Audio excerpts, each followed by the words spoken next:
Since I was 5 years old, I've been a fan of the Pokemon games, even to the point where I once had a dog named Growlithe and a cat named Espeon. I've played every iteration of the game, and I can beat any of them, even if I'm running a Nuzlocke challenge. Pokemon was my favorite pastime, until about a month ago. I was replaying Blue for about the 15th time after work one day, and I had just gotten to Lavender Town. The creepy music has always unsettled me, and I like to get out of the town as quickly as possible once I deal with the tower and find the Slivscope. I needed to meet up with a friend soon for drinks, so I saved the game and shut my Game Boy off. A few days later, I was playing Fortnite Save the World when the Lavender Town music came on. I was focused on getting a specific kill when my headphones were bombarded with the static-filled music, and it caused an instant headache. The noise blared over my PS4, and hearing the jarring notes was so painfully loud that I screamed. Even through the buzzing in my ears, I recognized the tune, and it made no sense. Fortnite had music, sure, but nothing like the melancholy notes that most people born in the 90s are familiar with. I shut the console off immediately, taking the headphones off so fast that I ripped a few strands of hair out of my head. There was no other sound in my apartment. A piece of me had tried to rationalize that maybe, in some weird domino effect, I had accidentally turned my Game Boy on and the music was stemming from that.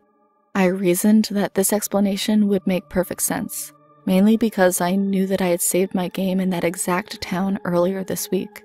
However, I also knew that my Game Boy was in my nightstand, which was nowhere near my PS4. Additionally, I was aware that, even if I had somehow managed to turn it on, the music wouldn't have been able to project through my headphones without being plugged into the device. None of it made sense, but just to be sure, I rifled through my bedside drawer until I found the Game Boy. Not only was it turned off, the batteries were completely dead. I nervously thrust the machine back in my nightstand, making a beeline for the bathroom so that I could take some Advil. Maybe I was just getting sick, and the illness was causing some sort of disorienting side effect, or else it could just be my brain tweaking out from playing too many video games. I let the whole odd episode go after another 20 minutes, chalking it up to being overly tired and stressed due to working a double the day before. I couldn't keep dwelling on it because I knew it would drive me crazy if I kept focusing on the strange musical outburst. That night, I even dreamt about the music, and I swear that I woke up once and was actually hearing it. Things just got worse as the weeks went on. I didn't touch my Game Boy again, and I even let my younger cousin borrow it for a while so that it was out of my apartment. I almost thought that things were getting better, until last night. On Halloween night, I woke up in the middle of a dream, quickly realizing that the Lavender Town theme was what had woke me when it trickled into my subconscious. I blinked slowly, my brain taking a moment to register that I wasn't actually dreaming, and then I jolted up in surprise. My hands were covered in blood, and it took me 15 minutes of frantically checking my body for me to realize the dried crimson fluid wasn't mine. I was shaking so hard that I could barely walk, but I journeyed from my bedroom and crossed my living room to get to the kitchen sink.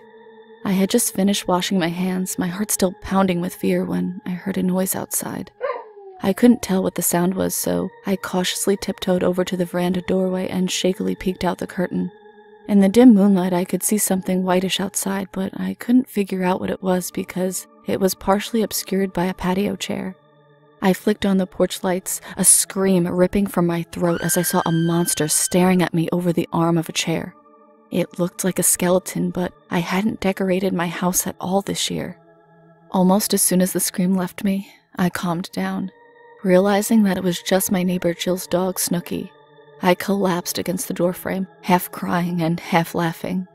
After a moment, I slid the glass door open, shaking my head at the goofy golden lab who was staring intensely at me.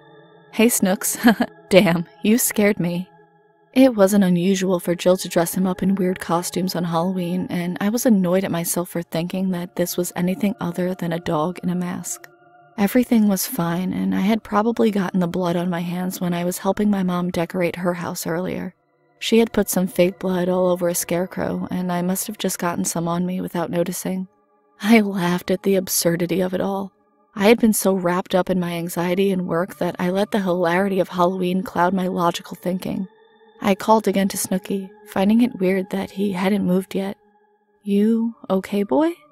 He let out a whimper, and I realized that was the noise that drew me out there in the first place. I went over to him, holding my palm out in my usual friendly greeting. By now, he should have been jumping all over me, barking and wagging his tail playfully. Instead, he just sat there. As I approached the chair, he tried to move away from me, but he seemed to be held in place somehow. I got right up to him and saw a kitchen knife impaling his shoulder and pinning him to the arm of the chair. I took the mask off him, and before he could wiggle around, I wrenched the knife out of his shoulder.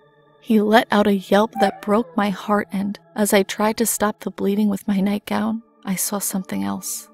Carved into his chest, right below his sternum, was the word Marowak. There was blood spots all over the porch behind Snooky, and I nearly vomited as I came to the sickening conclusion that what had been on my hands hadn't been fake. At some point in my sleep, I had assaulted my neighbor's lovable dog with a knife and carved the name of the dead Pokemon in Lavender Town into his chest.